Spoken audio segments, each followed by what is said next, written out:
the rails. Just saying. But what we could do is you could come every day and do all as well as separate. At the moment in Compassion Acts, which is in Cambridge Walks, and I'm here to talk to Anne all about the services that Compassion Acts are involved in. I'd like just to ask a few questions about what actually goes on in Compassion Acts. I know this is your second building. Your main building is it Suffolk Street or Sussex Road? Sussex Road, yeah. Victoria Centre. The Victoria Centre, that's the main one. But we've got one here which is a little bit of a hidden gem that people may not know is actually here in Cambridge Walks. So I'd just like to ask about some of the services that you offer. I've noticed that you've got a lot of uniforms out on rails outside, and you do run a uniform service for people. So how can people get involved in that? Can they make donations? And if someone's interested in getting uniforms and they're struggling, how do they get involved to actually get uniforms here? Okay, so it's really simple actually. Yeah. This is our community hub down here on Cambridge Walks, which has been sort of established to try and make us to have a more central point that people can access, because although the Victoria Centre is where our main hub is, or sorry, our main offices are, it's not as accessible for everybody as it is in the centre. Yeah. So the idea was that we would set up the hub and offer some of our services from here, but also we give out lots of information and people can access help here. But a very major part of the hub is the actual uniform hub that's now been established.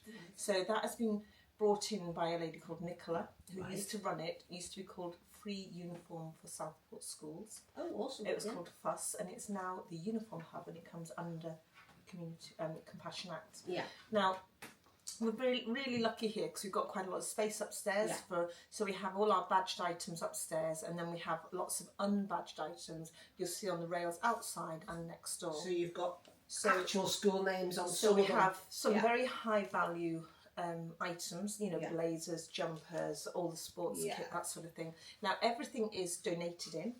So it's all pre-loved. I mean, well, I say all pre-loved. We do have some new items because some people donate actually brand new stuff, and we do have a little bit of funding that we can sometimes spend on maybe getting some fresh white shirts and things like that. Because it is a struggle for some families. It really is.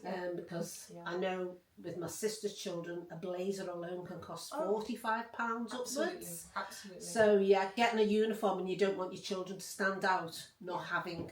Sure, and that's really important actually. It's a really important part of it. And quite often, I mean, we're open all year round with the uniform. We obviously have really busy times like in August when everyone's going into their New Year's or whatever.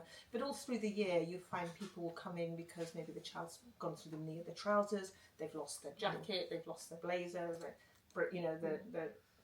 something spilled. So how do you donate if you want to? So you can donate by literally bringing any school uniform for any of the Southport schools, so that's primary and secondary schools, and Formby School as well as Formby Secondary School we're covering now. So that can be donated here, or it can be donated at the other premises that we've got in Victoria Centre. And then this is where you'd come to actually access collecting it. So, I mean, we find that people come here for a variety of reasons for the Uniform Hub. Uniform, I mean, I think a lot of people very much are into the recycling now. So, I mean, a lot of our stuff is like brand new. It's hardly been worn. Seems a shame to throw it away. To throw that away or give it to some charity shops that actually don't always want uniform because it doesn't really meet their criteria. Niche, isn't it, really? So it's very much, please donate it to us so that we can donate it back out again. So we can donate it back out again, and whether that's to a family that needs it or a family that's choosing to recycle. So they just come along and say they need a specific uniform size. So somebody would come in and say, "Oh, have you got any Birkdale High blazers? You know, I need a 32-inch Birkdale High blazer or something." So then we would pop upstairs, have a look through what we've got. If we've got it, they can have it. And your opening times for people to come along here for the Uniform Hub? So Uniform Hub is open from 10 till 2 on a Tuesday, Wednesday, Thursday, and from 10 till 12 on a Friday. 10 till 12. Now on a Friday we have the real Uniform Hub volunteers in here. Other than that, it's kind of just me. But the but you're wonderful. The Uniform Hub. That's what I'm. The Uniform Hub volunteers, they know all the stock. They know exactly what they've got. If we haven't got it right here now, we might have it somewhere else and we can get it. Right, okay. There's a few other services that you offer as well. Do.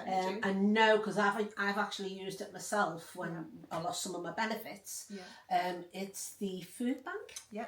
I mean, our roots are really in the food bank. Yeah. Compassion Acts was set up in 2019, and it is a Christian charity. Yeah. So as all the churches in the area had got together and decided that we needed to form Compassion Acts, which started off very much, its roots are very much in the food banks. Yeah. So we operate food banks across Southport on different days of the week, and we work with other agencies to support as much as we can. Yeah. Now the food banks can be accessed the normal way, as in you can phone the council, you can get a health visitor or a doctor. You need a code, don't you? You can get a code, but if you don't have a code, you can just access Compassion Acts, and we can go through your circumstances and if necessary issue a code. Yeah. And then you pop along to the food bank, as you know yourself, and you get help there. Yeah. And once you're in the food bank system, I suppose, there's other things that we can assist with. There's something called the pantry, which is it's trying to get people away from being in that crisis where they're in a crisis and they've got to go to the food bank. Yeah. Rather than that, if that's happening too frequently, we can offer something called the pantry. Yeah. So we give you a little form to fill in, and we just check that you meet the right criteria. And I've got to say, 99% of people. Is this the one where you pay? Is it? You pay £5 a week. Yeah. And you get £20 worth of. Yeah, I've heard items. of that one. I've not used it myself, but so it's like a private members club almost. Yeah. For our service users. Yeah. So and you can be on with the pantry for up to a year. So in that year, that's a great time to try and sort your finances out, so that you can actually try and manage a little bit better. Now, if you're debt. still struggling after a year, then we offer something called Next Steps, which is when we appoint a one-to-one. Was it like an advisor or something? Or? I can't think of the word. Someone to give you advice, basically, isn't it? Yeah. Let's pause there for a So second. the courses we run, all sorts of social wellbeing courses. Yes. And there, we run Warm Space as well twice a week, which up in the Victoria Centre, and then we run Let's Get Digital. If you're really struggling with maybe a new phone or a computer, or don't know how to send an email, we can give help with all of that. Yeah. So that's on every new week. Technology is quite confusing. Yeah, it's really confusing for people. We've got the Let's Get Cooking. We've got things like the reading room, so we've got a reading club. And we've got various creative other things that will be coming online. I mean, last year we ran quite a few courses like creative arts, that sort of thing. And I believe they're coming back online again. And are these paid courses or are they free? All free. All free. Yeah. It's just about social wellbeing and trying to engage with the community and make sure that we're sort of hitting the right mark for what we need. You've got some amazing things going on here, because I know that you've got the police that come in. Yeah, so the community police come in usually once every 3 weeks. We expect them. They'll come in and they'll sit in here, and it's kind of come and have a cuppa with a copper almost. It's I like the sound of a cuppa with a copper. Yeah. So it's kind of come in, and if you've got any worries, they can come in and actually talk face to face with a really, really friendly policeman. Yeah. We've got some really friendly guys that come down, and they're great company as well. So and they also advise us about stuff that's going on. So it's really, it's helpful for both. So when are they next in, so we can sort of gauge when every 3 weeks is? Sure. So they were in, I think they were in 2 weeks ago. I'd have to check my diary. Yeah, no problem. We can put that up later on. Yeah, absolutely. I mean, it's on our window. We always put it on the window. I will take pictures of when they got them, so you can put all it'll have the dates there. on there. And obviously you've got other people involved in here, but ourselves, like the World Art Factory, and also the Spectrum Alliance movement, which is just trying to take off, which is an autistic hub. Okay. And we're trying to get involved. We come here every 3 weeks as well. Yes, you do, yeah. And that is on a Thursday. Yes. I think we were here last Thursday. Yep, so it'll be 2 weeks, another 2 weeks today. I think, what date is it today? No, 2 weeks on Thursday. 2 weeks on Thursday. So we're here usually 11:30, 12 o'clock for an hour. If anyone wants to come down, just for a chat, a biscuit, cup of tea, coffee, talk about any problems that people are having that are, because we are inclusive. Yeah. we've got the World Art Factory that has been set up to try and get people on getting more social, getting them out and about, getting them involved with music, doing fan fiction, story writing. That this is where our writing group comes in, which we have at Walkers on a Tuesday just before this, which is 10 till 12. But we like to try and get people out and about, get meeting up. And we're not a service, we're more social, more like friends. Sure. So that we can get involved with people and get them out and meeting other people of like minds. Because there's a lot of people who are just stuck in the house and they don't know that there's services out there for them. I think here the problem is getting that message out. Since we lost the free newspaper. Yeah. If you look at a lot of our clients, a lot of them are older people that maybe aren't on the internet. They haven't got a Facebook account. So it really is trying to reach those Sometimes families. It's just literally walking past the door and seeing something in the window. But this is why we have everything on the window that we do, so that hopefully somebody will just stop and look and come in and ask me about it. Yeah. And then I can tell them. What kind of impact do you think it will have, even when they actually close that East Bank Street entrance off? Because you come from East Bank Street up to the main Cambridge walk along the top where the old council used to be. Yeah. We've got quite a lot of buildings and businesses here. Yeah. The problem here is they're very specialised shops. Yeah. So for most people that come down here, they're coming down here for a reason. Yeah. It's the weirdest thing. We're right in the centre of town, but we're kind of out of that walkway. Kind of hidden, isn't it? It's like a hidden gem. I think more people are finding us now. Certainly the uniform hubs have a lot to do with people finding us.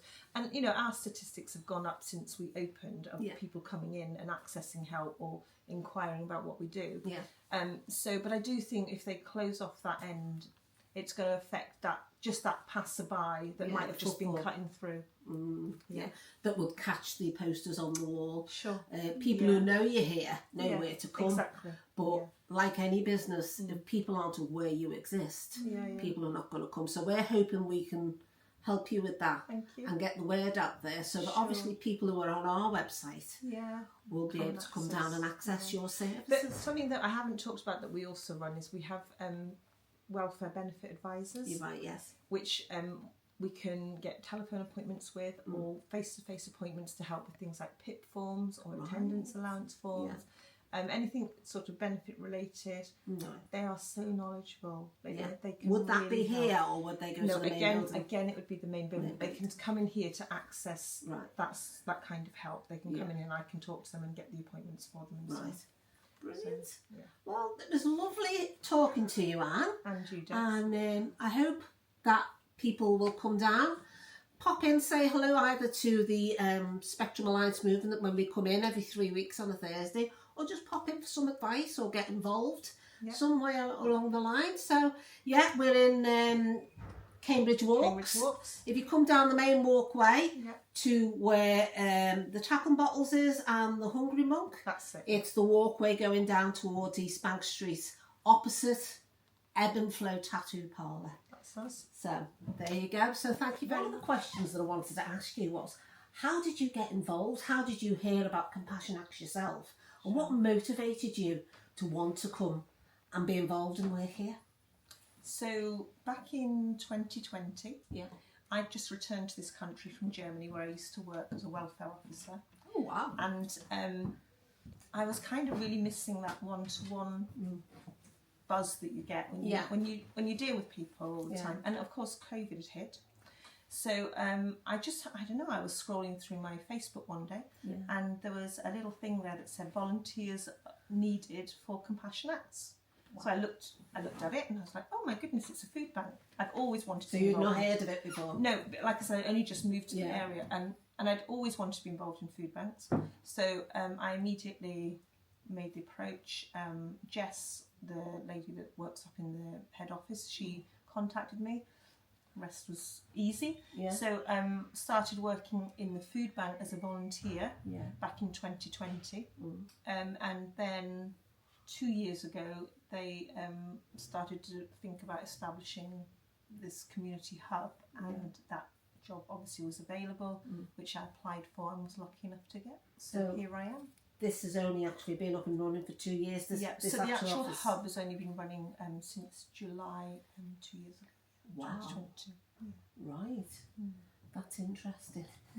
Yeah, so it's amazing what can be achieved in such a short space of time. If you've only been here 2 years, there's a lot going on here already with all the posters, and you've got books up here for Feed Your Family for £20 a week, which that's brilliant because people are struggling at the moment to save money. And you've got a lot of other things as well. So we've got a little bit of merchandising here that's for sale, but really this is more I suppose an information hub for people to access. Yeah, because you've got lots of leaflets in the corner. Sure. And like we said, we touched on before, we work with other agencies as well. Yeah. So, we can sort of refer people on, or people refer them to us. Yeah. And so it works really well, actually. I think that's why the Spectrum Alliance movement and the World Art Factory wanted to get involved in themselves, because it's all about supporting each other. Exactly. And there's quite a lot of overlap. There's quite a lot of overlap. I mean, it's interesting, people sometimes come to the Uniform Hub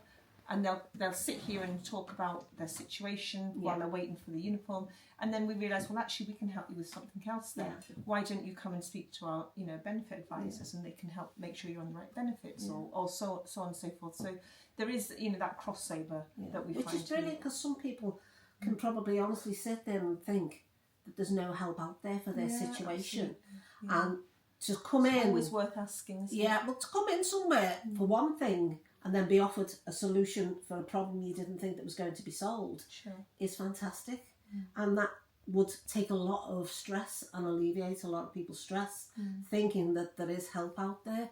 And it's just basically getting the word out there to other people, which, as I say, we can share via our website, and get it out on video and stuff, and get other people involved, because that's one of the shortfalls of being in Cambridge Walks. I think it's a little bit off the beaten track, because people tend to walk along the top passageway. A lot of people don't tend to come down towards the East Bank Street unless they're literally just cutting through.